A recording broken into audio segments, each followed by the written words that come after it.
Hello again, and welcome. It's the Triple B podcast, part 2 for the week. We're talking all about video game villains. Matt's kind of looking like a video game villain himself with this mustache. Yeah, my twirly mustache. I see you've identified my personality trait. Yeah. I think we can all agree the most villainous aspect of Matt is that Overwatch hat. Oh, I'm sorry. Do you want me to take it off and rub in your face that I actually have hair? Anyway, listeners and viewers, hi. We're going to move on from this before people start fighting. So we talked earlier in the previous episode about our A-tier villains. So, to recap, we talked about Liquid Snake from the Metal Gear Solid series, specifically Metal Gear Solid 1. Then we built up into Gladys from Portal 1. Very iconic voice. Then we spoke about Joker, and not just any Joker, the Arkham games Joker, and Mark Hamill as the voice actor. So this time around, we have some big shoes to fill to top those ones. We're starting with our S tier, and today in this episode, I'm not starting.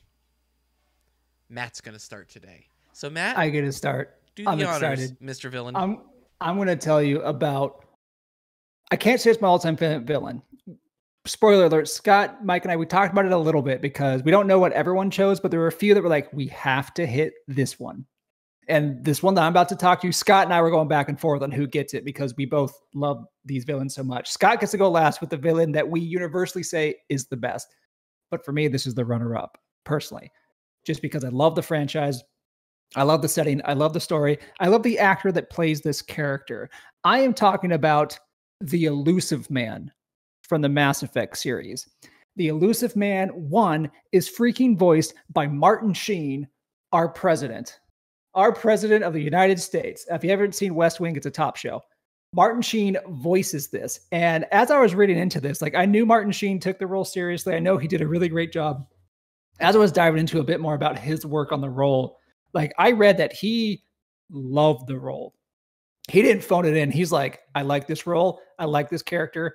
I'm going to crush it. And he freaking did. Martin Sheen played the Elusive Man, and he did it so freaking well. Now, for me, the best villains are the ones that make you think, even slightly make you think, holy crap, is he right? Is he actually the good guy that we need? That, to me, makes a great villain. But there's so much more to love about this character. The summary is he plays a character in the Mass Effect universe, which is a very futuristic sci-fi universe set in our modern, not set in our modern time, but humanity's foray into the future. I want to say it's like 3, 4, maybe 500 years from like present. I don't remember off the top of my head, but it is. It's like future. it's not even that. It's like 100, 110. Well, we don't even have universal healthcare, so we're not going to have space travel by then. It's going to be 300 or 400 years for us. Yeah, we got time. Anywho, it is a sci-fi, and there are other aliens and other races and things in this galaxy that we share. His whole ideology is the advancement of the human race in a galaxy filled with more than just humans. Not racist, but the pure advancement of humans, unlocking potential, making sure that we have a place in the galaxy that isn't just being fodder. In Mass Effect 1, his organization, known as Cerberus, are portrayed as generic bad guys. They're not like the main villains, but just this random organization is considered a bad thing, and you don't know him. It's not until Mass Effect 2 that you are introduced to this character. This character literally brings your character back from the dead, gives you an amazing ship, a crew, an agenda, and it is clear he dumped enough money and resources into this to basically buy an entire planet. He saved you because he sees you as the hero humanity needs. In Mass Effect 3, from a narrative perspective, he gets portrayed a bit more as a villain, but never fully, just more as a radical. But he's a radical in that he could also be kind of right in what he feels and does. His methodology was brutal, intelligent, deliberate, and it was always a step ahead of everyone else. These are the qualities we love in our vigilante heroes. We don't question it when we have a Batman or a Captain America, like breaking the rules to do what is right. These are all characteristics that we're like, yes, do that. Oh, wait, this guy's a villain? the same exact characteristics. These are the qualities we love in our vigilante heroes. And these are the qualities that this character has. He is a show-stealing villain, truly scary without ever being even a physical threat. That, to me, is a peak villain. Information is my weapon, is a quote that he would say. He has so many resources, so many connections, so much information that he has to guide and build humanity via any means really necessary. And you are just a vessel, a part of his journey, a part of his plan. What makes him stand out to me is just, again, those qualities, but also, is he right? Is his methodology for the advancement of human to cement our place, is it right? If you take that into modern day now, like, does it somehow, you could say it pseudo follows the American first mentality, but to a much different extent. So you kind of have to question, like, oh, hang on, I don't like that. But also, we also have to take care of ourselves. There's just so much gray area that he is willing to dive into. And anytime he speaks, any scene with him, you shut up, you listen, and you watch, because the delivery was impeccable by Martin Sheen. The character's motivations were just so gray and questionable, but also just, it feels kind of right. Everything about him was incredible. You didn't even know his name. His name is literally the Elusive Man. Or Put Tim. all this in or Tim. Tim. The true villain, Tim. Yes, the mighty Tim. Just everything he does, I just was absolutely infatuated with, absolutely loved. He stole every show, and he was the main focal point of driving everything in this game. And he was a character that just stood out to me. And here's some quotes to kind of cement him a bit in your mind if you're not familiar with him at all. One, again, information is my weapon. Here's another one. Salvation comes with a cost. Judge us not by our means, but what we seek to accomplish. And at the end, because again, he's kind of being portrayed as a villain, he says, you were a tool, an agent with a singular purpose. And despite our differences, you were relatively successful. But like the rest of the relics in this place, your time is over. What a brutal line. What a delivery. Stuff like that, like, sticks with you. Like, you're supposed to react to that. And I'm holding my controller like, ouch, dude. What do I do now? You actually kind of have a point. And Mass Effect is a game of decisions and choices. And that is the perfect character to make you question what you think. No, this is what a good guy does. Haha. It's like, oh, well, maybe I shouldn't do that. This is a character that makes you question the ethical decisions your character is about to make. You think like, haha, I'm going to save everyone, but also like, oh, maybe I shouldn't, because it would actually jeopardize us in here and there. It was a character that did such a good line of making you think about what really is right and wrong in this universe, in this game that you play. He was just so entertaining, so fun to watch and listen, and his motivations were all over the place, but they drove you. He was such a great plot point. I absolutely love the Elusive Man. I love everything about his delivery. I know Scott has played more Mass Effect than all of us. I know Mike, when the Mass Effect, when Mass Effect Collection came out, he got to enjoy it as well fully. But I know you guys have some opinions on this. The Elusive Man is a top villain for me. Mayhaps you agree? So, yeah, like Matt was saying, me and him actually kind of had to like coordinate a bit. It's like, oh, do we talk about the villain that I'm eventually going to talk about, or do I talk about the Elusive Man? And it was a little bit of a struggle because of, just emphasizing like how much I love the Elusive Man. And I don't want to hijack this. This was Matt's villain, so I don't want to spend too much time talking about him, even though I could.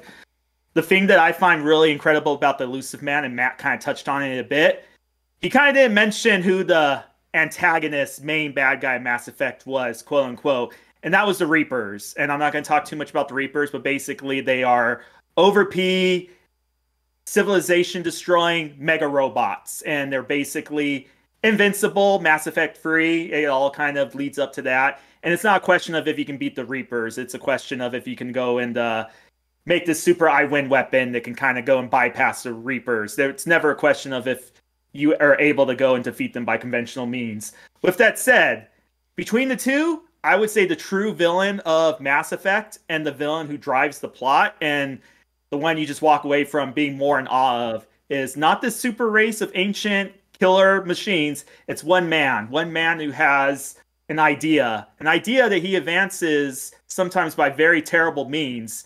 But at the core of it, he has, dare I say, kind of a noble idea. It's protect humanity at all costs, and then that kind of evolves into the advancement of humanity at all costs. And one of the great things about the Elusive Man is, I guess you could say, he doesn't hold grudges. He does what is best for what is the mission at the time. So, like Matt said, Mass Effect 1, you basically go and kill a bunch of Cerberus soldiers. You foil a couple of different experiments they're working on. Any other villain would be all like, I'm going to get that Commander Shepard for foiling my plot. What does he do instead? He recognizes that Commander Shepard is the best hope for humanity, represents the best of humanity, and despite the fact that you die, he sinks a significant portion of his fortune to bringing you back. That doesn't really sound like a guy who's harboring a grudge. Even despite that all, there's always a sense of like, all right, he brought me back to life. He gave me all these resources. He wants to save all of humanity from a possible species extinction event. There's even decisions, I'm not going to spoil it, there's very big decisions later on in Mass Effect 2 that you can make. And he tells you to do it one way, and you have the choice of following either the way he's saying to do it or just doing your own thing. And he makes a lot of sense. Like, the things he tells you to do in that situation, it makes all the sense in the world. Like, yeah, we want every advantage we can get, but you just can never get over that feeling of like, I don't trust you though. Like, I could see you're going to go too far. You could very easily go too far on this. And that's exactly what he does in Mass Effect 3. He goes too far. And like Matt said, though, there is definitely moments in Mass Effect 3 where you have to stop and think like, am I the problem? Is he the one that actually, like, we can't beat the Reapers. Is he the one that actually has it figured out? And just to end it, Matt, he said some top quotes from the Elusive Man, and I loved. He didn't say my favorite line, though, and I just feel like it's kind of the perfect line that ends my rant about the Elusive Man with, and it's this. Spoilers, he dies. As he's dying, he's staring at Earth from outer space. I'm not going to get into the details of why, but here is his line. There, Earth. I wish you could see it like I do, Shepard. It's so perfect.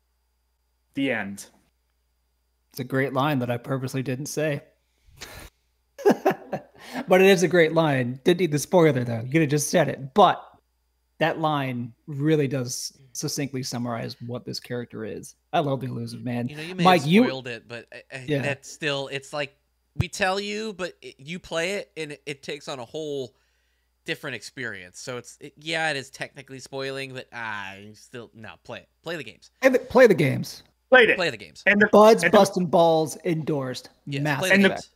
And the great thing is, that doesn't even have to be the ending you have to the game. That's just one possible ending. So that's true. That's true. It is a game of decisions. It really is. You actually impact where the story goes. Mike, what are your thoughts? I know you are newer to Elusive Man than Scott and I were. Yeah, so we played it when it the dropped. fact. Yeah, you played when it dropped. I came after the fact because I didn't own it, and and that was during my no gaming phase. That was cool. What I love about the Elusive Man is twofold. First of all, any set piece that he is in that game is just the freaking coolest.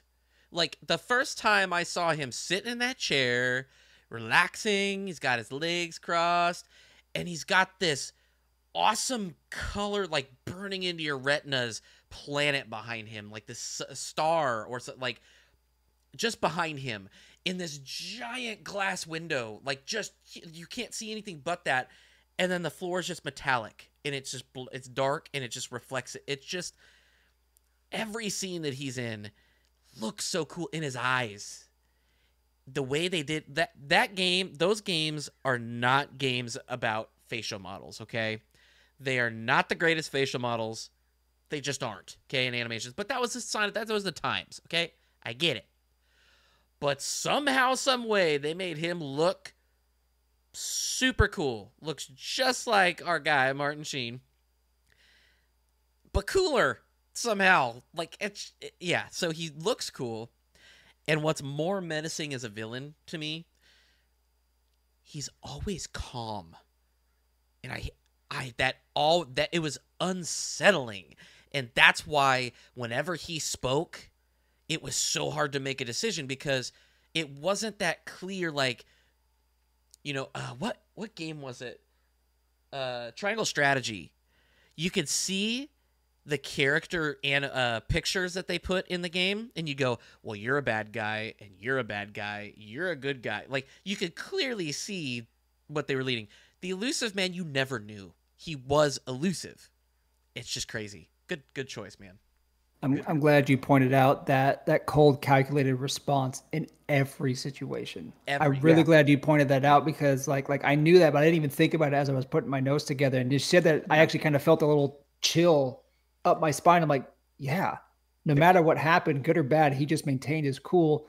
And then there were some moments where it slightly escalated, just slightly escalated above that. And when it did, you're just like, but then he brings it down, and then you're like, I don't like that. I wish you would have exploded. But you didn't. I don't like this. So speaking of that duality of keeping calm but having such horrible things in mind, my pick for the villain, it's kind of twofold. And it kind of along the lines of the elusive man and the Reapers, where the villain that you think it is not really the villain. It's somebody else. But they kind of work together in a way to be one supervillain. And who I'm going to be bringing up, I wonder if people even recognize this name, because the point of this character is to be under the radar, not noticeable, as opposed to the one that you think is a villain, and that is Frank Fontaine from the BioShock series, or specifically BioShock 1. Now, BioShock 1 was a big deal for, I know, for our generation. Like, when it came out, that was a big deal because it was a single player game with no multiplayer that was $60 at the time. Like, it was, or it might have been 50, but it was like a full price. And people, I remember the argument about, well, is that worth it? There's no multiplayer, because multiplayer was all the rage. It's just like everything had to add multiplayer at that time. And it wasn't, because they focused on the scenery, the character designs, and the story, okay? Now, if you've never played BioShock and you do plan to, I will warn. I'm going to go into spoilers because I have to. So if you don't want to know, you can skip ahead a little bit until I'm not talking anymore. But I still don't think it affects the game itself once you play it. So, like I said, this is two parts. Frank Fontaine is the main villain in this game. But the one that you were led to believe throughout literally like 90 to 95% of the game, who you think is a villain, is a guy named Andrew Ryan. Now, to give a background on BioShock, you go in BioShock 1, you're on an airplane, and it crashes suddenly. You're out in the middle of the ocean, you somehow survive, and there's a giant tower in the middle of the ocean. What the hell? You swim to it, you go in, there's a giant golden statue of a man named Andrew Ryan, and you go down deep, and you realize there is a literal city at the bottom of the ocean. Nobody in the world knows about this, because Andrew Ryan decided, I am a man, I'm going to take my own future, my own destiny, and I'm going to make it, and I'm going to find people who will join me. We will not be bound by restrictions. We will do whatever scientific things we need to do to progress us, to progress our minds, to progress humanity, to get better. And very much capitalist, like he's anti-capitalist in the game, but he's very much about like, do it yourself, make your own fortunes, right? Which is a fun dichotomy there. So Andrew Ryan, let's start with him because he's not the main one. So I would say Ryan is the honorable mention villain in this, okay? Because he is the main one. He's the one, the poster child. But he's ultimately not who your nemesis is. You show up, and he doesn't know who you are. He figures it out along the way. But you're just a thorn in his side. Like, who's this jerk? And what I like about Ryan is that he's very he's an honorable villain. Let's call him that. He's not like the backstabbing type. He's the kind that'll say, I'm going to kill you, and then try to kill you, okay? Doesn't make him any less of a villain. It's just, he's not like a Joker where it's just chaos. You never know what he's gonna do.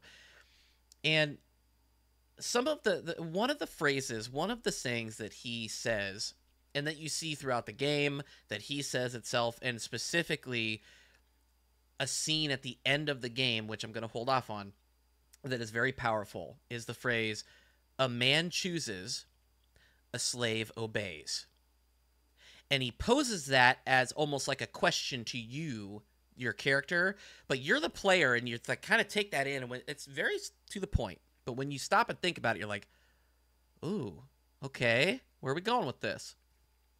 The whole time you're going through, you think Andrew Ryan's a bad guy. You're trying to take him and his city down. And you lose the fact of like, well, why am I trying to kill Andrew Ryan? You're just doing it because it's a game. It tells you what to do. Go here, do this thing. Help, you can choose to help the little sisters or harvest them and kill them. Fight the big daddies. It's just you lose track of the narrative, and you don't realize it. Then all throughout you start hearing about this guy named Frank Fontaine. You think, who's this guy? It just sounds like a thug. That's because he is. But the difference is that he is sneaky, conniving, and manipulative. I don't even know if I'd say smart. I guess you have to have a level of smart, but he's so good at manipulating. That's what makes Frank Fontaine, in my book, such a great villain. Okay, so this is a big spoiler, so skip ahead about 30 seconds if you don't want to hear this. Frank Fontaine pretends to be your friend over the radio and throughout the entire game until the very end when his voice changes and you realize, holy hell, this is Frank Fontaine, and he has been leading me this way the entire time. That moment hits, and I remember specifically, his family gets blown up in a submarine. And this guy is speaking, he's like, my family, you gotta save my family. And you're going, trying to help your buddy that helps you. And then he's like, my family's on the sub. I'm trying to get him out. But Andrew Ryan knows he's there. And it blows up. And this guy's broken. And then he gets angry at Ryan. And you as the player, like, we gotta take this guy down. He just killed some kids and a woman. He just killed this guy's family. Andrew Ryan's gotta go down. All set up. Frank Fontaine blew it up. Doesn't have a family. And when his voice changes from this nice, kind-hearted, I'm assuming it was like Irish. It was crazy, the difference. And then he just sounds like a Joker thug. That's what he sounds like from the Batman series. He just sounds like a thug that's just wanting more. And that's all he is. And he somehow manipulated it. And he got you to be a sleeper agent. You didn't even know it. So you, the player, got used the entire freaking game to get to Frank Fontaine, or to get to Andrew Ryan, to kill him so that Frank Fontaine could dispose of you and take over this entire underground city and have it become his enterprise. All for money. All for his own glory. And his very famous phrase is actually not first delivered by him. It's delivered by... When you realize what a big phrase it is actually delivered by him at first. When you realize it's such a big phrase, is by Andrew Ryan. You finally get to Andrew Ryan. You're like, I'm going to kill this guy. He's on the other side of the glass. And what also made this memorable is, this was one of those games, kind of like what Scott said about Gears of War in a past episode, where they didn't do cutscenes. It was like, you could still move around. You could still do things while it was happening, right? Up until this point, there was always a wall between you and the other person. Then all of a sudden... Andrew Ryan says, would you kindly drop your gun? And then all of a sudden, it's a cut, like you lose control. The camera, you can't move the camera anymore. You can't move around anymore. And your guy drops a gun, opens the door. Andrew Ryan walks through and he says, would you kindly, get on your knees, whatever it is. And he keeps saying, would you kindly, and you keep obeying. And now you as a player, I remember going, what, is it broken? This entire time I've played the game, I've been able to move around and screw around while other people are talking and doing stuff. You cannot. And then he takes a golf club and he says, get down. Would you kindly get down on your knees? And it looks like he's about to hit you. And then he turns around and he gives you the club. Says, would you kindly stand up? And you stand up. And then that's when he repeats that phrase, a man chooses, a slave obeys. And then that's when it realizes, like, you've been tricked. And so then you are told, would you kindly beat him over the head with that club? And as you're beating him, Andrew Ryan doesn't fight back.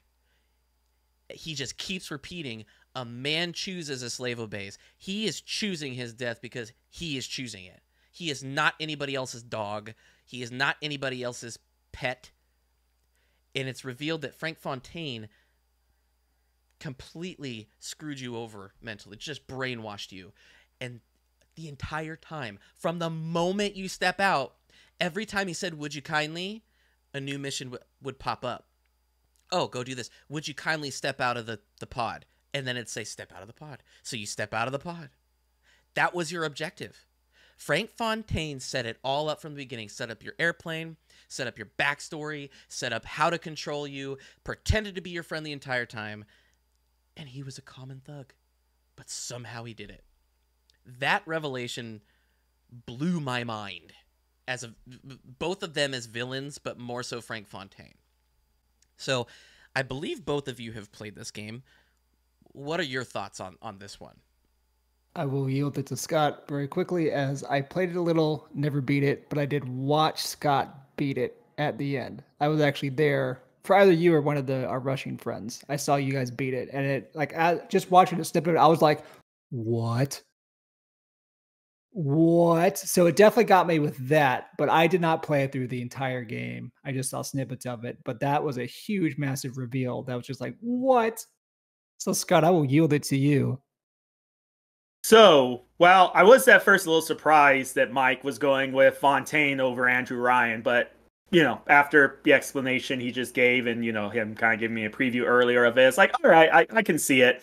And I am glad he mentioned, though, that very iconic Andrew Ryan scene, because even though technically Frank Fontaine wasn't present there, he basically was the one who orchestrated the entire thing and was the main driving force of that. We're going to have a little lively back and forth right now, because I do have one big beef with Frank Fontaine, and I'm interested to see what Mike's take on it. And I'm not going to give spoilers on the final fight of the game, but I do believe BioShock has one of the most disappointing finales, final fights in video game history. And spoilers, Frank Fontaine ends up being the main bad guy. So it's against Frank Fontaine, but there's more to it than that. And I do believe that they kind of, like Mike said, he wasn't a genius. He was very street smart, though. He he knew how to wheel and deal. He was a very good con man.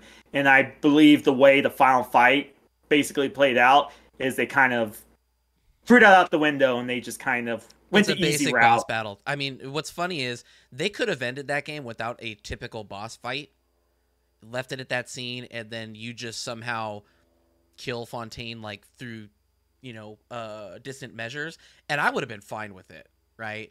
The boss fight, though, you're 100% right. Is you devolved. You kind of took a step back. You just set this up, and you kind of took a step back. Luckily, they kind of recover, but you're right. Yeah. So again, I felt don't get me wrong, BioShock was a huge influence on me gaming wise. One of the very first games I played on my Xbox 360 and made a huge impact on me.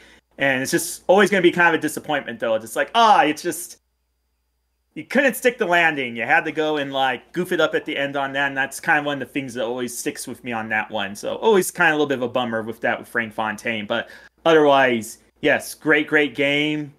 Him being the puppet master behind the scenes the entire time. Definitely, it's when you discover it, and yeah.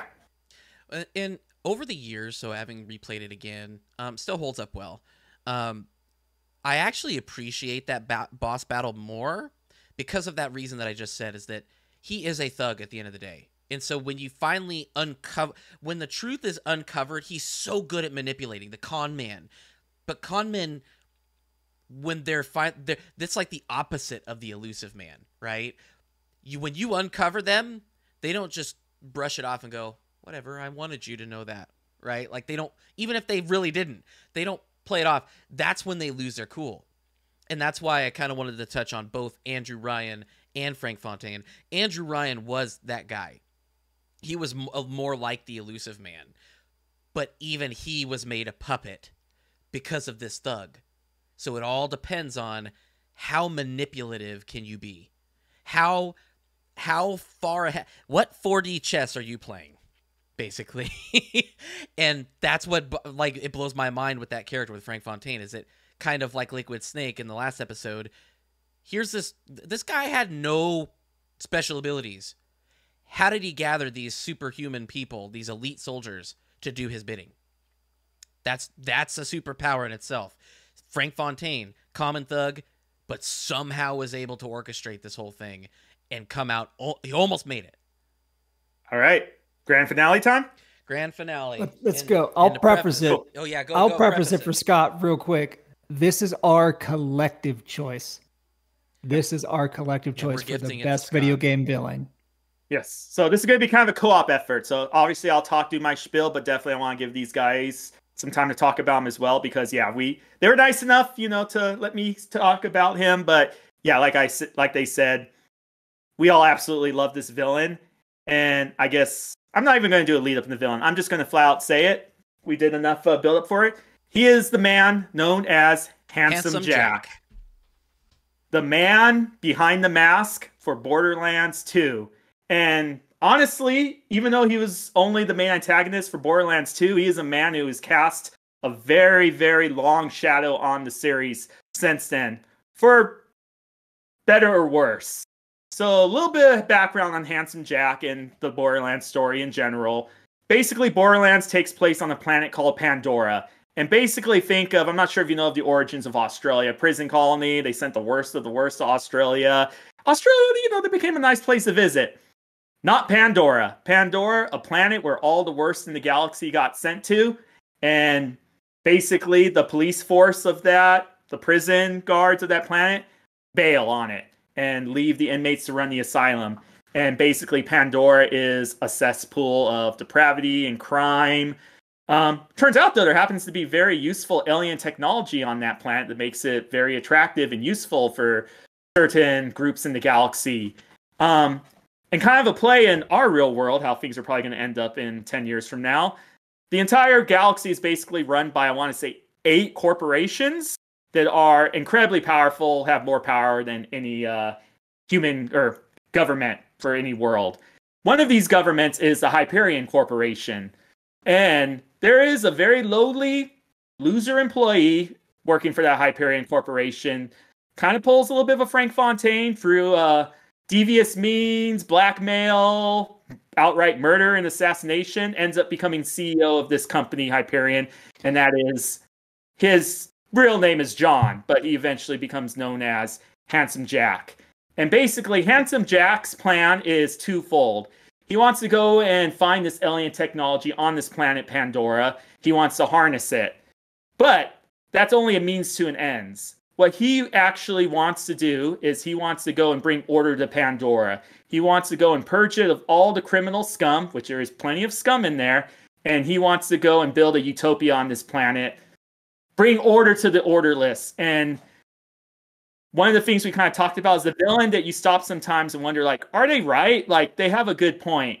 And Handsome Jack is not uncompromising in his belief, only in his mind, that he is the hero, that he is the good guy the entire time, that he is doing what is right. And there is some times that you see psycho, crazy, murdering bandits, and they're eating each other's faces off. And it's like, is this really who I should be fighting to save? Shouldn't I be, like, on Jack's side of wiping out all these horrible people? Unfortunately, not everybody's horrible on that planet.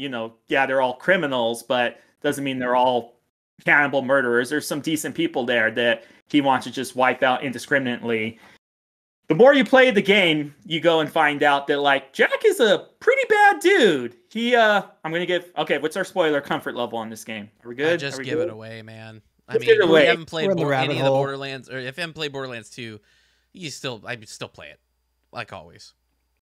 He murders the previous CEO of the company. He enslaves his daughter. His daughter turns out to have special powers that only 6 individuals in the universe at any given time can have. And so what does he do? Cool, I'm going to go enslave my daughter, imprison her, and capitalize on her powers to help go and further my plans for the greater good, because I am still the hero. I am still the good guy, and, you know, sacrifices must be made, like the freedom of my daughter.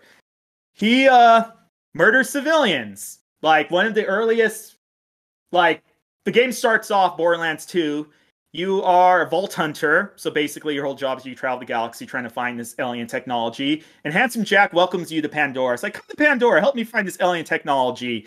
You get on a train's taking you to your destination on Pandora. It turns out it was just a setup. He's just luring vault hunters to Pandora so he can go and murder them and eliminate the competition. You're able to go and get out of the trap, get off the train before it explodes, and basically, your first couple interactions with Handsome Jack, he's just a charismatic, kind of sarcastic, funny guy. He has some legitimately, like, probably the funniest person in the game is Handsome Jack. And the first couple interactions you have with him, you don't really take him that seriously. Yes, he just tried to blow you up, but he's talking about he's so rich he can buy a pony made out of diamonds. He decides to name the pony after you, Butt Stallion. So, you know, a little taunting there. But then you start realizing, like, oh wait, this guy's maybe not all that, like, maybe there's more than just being funny when you go and hear an echo recording, which that's basically like their video camcorder tapes laying around that help reveal the story, where he basically pulls over a train full of refugees who are just trying to go and, like, get someplace safe, and says, oh, hey, yeah, we're just going to murder you all, you're bandits. And they're like, no, we're refugees, we're not trying to do anything bad, we're just trying to go someplace safe. Yeah, whatever. Soldiers murder them. And the last thing you hear on that videotape is, like, women, children screaming as they're being gunned down, and cold blood from Jack. Later on in the game, you hear this, he's taunting you, because that's what he does. He just taunts you throughout the game, and he's telling you about this story of, like, why did you even try? There was this one guy who tried before. I got a spoon, and I plucked out his eyeball, and he was just all screaming and running around, and his children were crying and screaming that, you know, their dad had their eye plucked out, and he was running into things. It was so stupid and ridiculous. Anyway, point of story, you're a dick. And his delivery of it, you're just cracking up the entire time, smiling. And it's like, think about what he's describing. He's got a spoon and ripped out somebody's eye with it, and his children are watching this. This isn't a thing to laugh about, but his delivery was so hilarious. And in that way, he really reminds me of the Joker, where he's this character that makes you laugh, that you love him every time he goes on the screen, because you know he's going to say something to make you chuckle, but deep down inside, he is a horrible, despicable human being. I want to say his definitive moment in the game that makes you realize, like, this guy is, like, deserves to die, but he's also so well written, is when you're rescuing his daughter. It's this big buildup of you trying to go and get to this area called the bunker. Obviously, his daughter is very important, not necessarily because he cares about her, but he cares about what she's able to do, her powers. And you have to do all these different missions, get all these allies to be able to invade this bunker to get in there and get to his daughter. It turns out you can't go and free the daughter. Well, you can free her per se, but you can't go and save her. The only way you can go and end it is by killing her. And she wants this. She orchestrated this. She's all for this. So you're basically going and doing this boss battle mission, and basically you're slowly killing the daughter. But again, you're doing the good thing. That's what she wants. And Jack is just taunting, not even really taunting you. He's talking to you the entire time over the intercom, over the screen. At first, he's threatening you, saying, how dare you? What are you doing? Stop it. I'm going to murder everybody you love. And then he starts saying, what type of sicko kills a girl? You're a horrible person. Like, you're killing a child. You are a monster. And then he starts begging you, please don't kill my little girl. She means everything to me. I just want to protect her. Which, you know, he's the one that kind of put her in that situation in the first place. And then it becomes gaslighting the girl and trying to make her feel bad, saying, what's wrong with you? Can't you see I'm doing this all for you? How could you be helping him? You could go and save yourself. You can change this. You know, you can do the right thing. So making her trying to convince her that she's the monster in the situation. She's the one doing the bad thing. And spoilers, eventually you end up killing the daughter and freeing her. And it's supposed to be this triumphant, great moment of, like, yay, we stopped Handsome Jack. We saved his daughter. And one of the main characters from Borderlands 1, one of the 4 playable characters you can play as, he's an NPC in Borderlands 2, but he's a pretty big deal NPC. He's basically the leader of the resistance group. As he's celebrating, saying, okay, cool, we stopped Jack. This is what we're going to do next. bullet hole through the front of his chest, blood splattering everywhere. Looks down, sees that he just basically got shot from behind, falls down and dies. And who do you have behind him? Jack. Jack was there the entire time, and all this time saying, please don't kill my daughter. Oh, I should go down there and kill you myself. He was down there the entire time. I mean, he could have stepped out and tried to stop it, but no, he just wanted to wait for his moment. Was it regrettable that his daughter died? Definitely. But you know what? Remember how I said there's 6 people in the universe that have these superpowers? It just so happened one of them was also there. And it's like, all right, well, my daughter died, but hey, I can enslave this other person and I can use her instead to further my evil plot to take over Pandora and wipe out all bandits. In the end, his daughter was just basically a pawn as part of his plan. Like to how callously toss your own child aside like that. By the end of the game, you love Handsome Jack. He makes you laugh. He's charismatic, but he needs to die. And it is so satisfying, that final fight in the game, when you get to go and finally kill him. And one really interesting thing the game does is you actually don't have to do the death blow on him.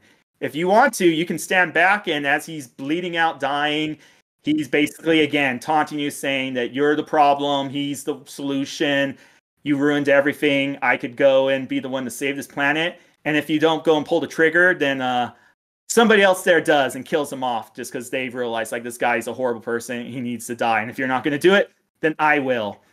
And the very interesting thing about Handsome Jack, and somewhat kind of regrettable, is he was such a good villain in the way Borderlands hasn't been able to get away from him. There was 4 main storyline DLCs for Borderlands 2. 2 of them, despite the fact that they take place after the main game and Handsome Jack is dead at this point, 2 of them basically revolve around Handsome Jack. He is basically the antagonist, or at least the driving force of the antagonistic side. And Borderlands 3, even though he's not a main character in there, he is still referenced in there, and he's so good in comparison to the villains in Borderlands 3 that all you can do the entire game is just think about, like, I wish this was Handsome Jack instead of you guys. You guys are just obnoxious and I want to kill you. Handsome Jack was at least funny and I wanted to kill him, but I enjoyed it at least when he was on the screen. Like Borderlands, the pre-sequel, he was a protagonist and the protagonist. He was 2 protagonists at once. I'm not even going to get into that. Kind of weird. And also the antagonist. And Tales from the Borderlands. Great, fantastic game from Telltale Games, or I forget what the studio's called. Yeah, that's right. The Choose Your Telltale Games? Okay. He was basically the antagonist for that game too. Still dead at that time, but Borderlands was like, hey, the writers are like, you've got a good thing? Why change it up? Yeah, he may be dead, but, you know, everybody loves him. He's such a great villain, and he really is. Yeah, we'll figure it out. And again, that's one of those sad things where he is great, and truth be told, they're probably never going to make a better villain than Handsome Jack. And it hurts me to say this, as good as he is, I do hope they go and figure out a way to get away from him and still actually make a somewhat decent villain. You know, quit trying to make the next Handsome Jack, but try to work on something that at least kind of can be a replacement for him. So that's my spiel on Handsome Jack, my all-time favorite character. Love him, hate him, love him when he goes on the screen, want to kill him, like, all the feelings you can feel about a villain, all there wrapped in one. The undisputed villain, and also kind of the hero in a weird way. So there you go, gentlemen. What's your take on Handsome Jack? Yeah, I mean, there's nothing else to say. I mean, I don't think they could get away from, like, they just have to go with almost a generic good versus evil villain to get away and kind of almost reboot their villains, because they did everything. They did everything with him. He had moments of, well, you thought was vulnerability, moments of pure rage, moments of you were like a child in a man's body, moments of, wow, that was actually kind of wise. Like, he was just, at any given moment when you spoke, when he spoke with you in the game, you didn't know which Jack you were getting. And that's what made it fun, because every time he spoke, you're like, all right, which one we getting today? You know, and it could vary from like, if I remember correctly, correct me if I'm wrong, I remember there being conversations where, like, he would call you and, like, just rage at you, and then, like, he'd hang up, And so you'd be like, okay, so you're moving along. And then like not even a minute later, he'd call back and be like, I'm sorry. You know, like stupid stuff like that. It's like he'd call back and be like, I didn't really mean that stuff. You know, you should go walk off a cliff because we're best buds. And then best buds do that. Like he was psychotic. He detached himself from reality. And so he could be this crazy person. So I think that as fans of movies, in particular No Country for Old Men, a bunch of psychologists got together and basically said, out of pretty much every movie, which movie has the most accurate portrayal of the psychopath? No Country for Old Men, Anthony Chigurh. I feel Handsome Jack is that equivalent in video games as far as villain goes. And if you've played the game, you probably enjoyed Scott's recap. If you haven't played the game, ignore some of it. You should still play the game. It's great. Ignore all the spoilers. It's a phenomenal game. It is a really great game. What really sticks out to me, and one, the voice work, incredible. Best voice work in all of Borderlands. Not saying a lot because the bar is pretty low, but just incredible. But two, you guys mentioned it. I really want to hammer it home. No matter what version of Jack that you're getting, he is 100% confident that he is right in every single situation. And that is just scary. That is just scary. Like when he makes a joke, he literally thinks he's the funniest guy in the world. When he says he wants to kill you, he literally thinks he can do it. And just anytime he delivered it, no matter what level of Jack that you got, you stopped, you listened. Like I could be in the middle of killing 500 midgets because there were midget enemies. There were giant enemies. There's a lot of crazy stuff in this game. This game is very tongue-in-cheek. If you don't know anything about this game, it is cel-shaded. It is over the top. It is not meant to be taken like realistic. It is not a realistic game. So please be aware of that. But I would be in the middle of a fight and then he starts talking. I'm like, hang on, guys. Hang on. I want to run away because I got to listen to this. You stop shooting me, please. Like if a character shows up and starts talking and you want to stop literally everything else that you're doing to consume what he has to say, I think that's a sign of a really great villain. And it also goes to show you what great writing there was in that game from Anthony Birch. I have to shout that guy out. Anthony Birch wrote Borderlands 2. He wrote the pre-sequel, which really grew on me and is actually the rise and establishment of Handsome Jack. So if you love Handsome Jack as much as you do, the pre-sequel, that's the Handsome Jack game. And it was beautiful. It was great. And then shout out to, his sister, Ashley Birch, who did Tiny Tina and Aloy and Horizon and other things. But Anthony Birch knocked it out of the park, creating Handsome Jack. I wish I wrote down the voice actor for Handsome Jack because he knocked it out of the park. But for me, if you have a character that makes you want to drop everything that you're doing just to consume whatever it is, be it funny, be it evil, be it dark, whatever, please, that's the sign that you've done something right. And again, it's just so scary how no matter what version you got, he 100% believed he was correct in every single word. And then he also gave us the beautiful thing known as butt stallion. Butt stallion. That sentence, he goes, hey, buddy, these pretzels suck. He just delivers that so casually and then goes on to base yeah, you know what? I bought a horse made entirely of diamonds. It's a real thing. I'm going to name after you, like Scott said, Butt Stallion. And then later on, you get another recording where it's hey, Butt Stallion, come here, Butt Stallion. And you hear a horse in the background go Nrr, something like that. And just did he just buy a horse of literal diamonds? That tells you what kind of game this is. He is so good that his delivery, his genuine belief, he is always right. Good, bad, evil, you care what he has to say. And definitely our favorite villain, my favorite video game villain of all time. He is the Anthony Chigurh of video game villains. Genuine psychopath, truly a delight character.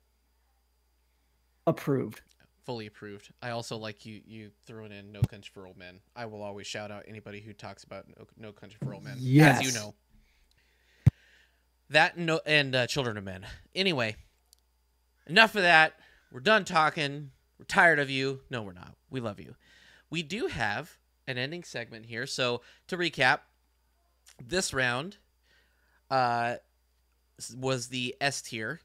And I'm already drawing a blank on who you chose, Matt. We had the elusive man from me. Was this one. Man, It's just all these villains we just talked about, they're all so good. I'm just wait, which ones did we talk here? Elusive man, Frank Fontaine / Andrew Ryan, and the GOAT of all the video game villains, Handsome Jack. So that being said, guess what time it is? Scotty Porta Potty time, so let's go! Look over there. doesn't care. He's going off on a crowd of people, throwing words in the air like he just don't care. He's yelling at all of us sheeple. It's a Scotty Border Body rant. It's a Scotty Border Body rant. It's a Scotty Border Body rant.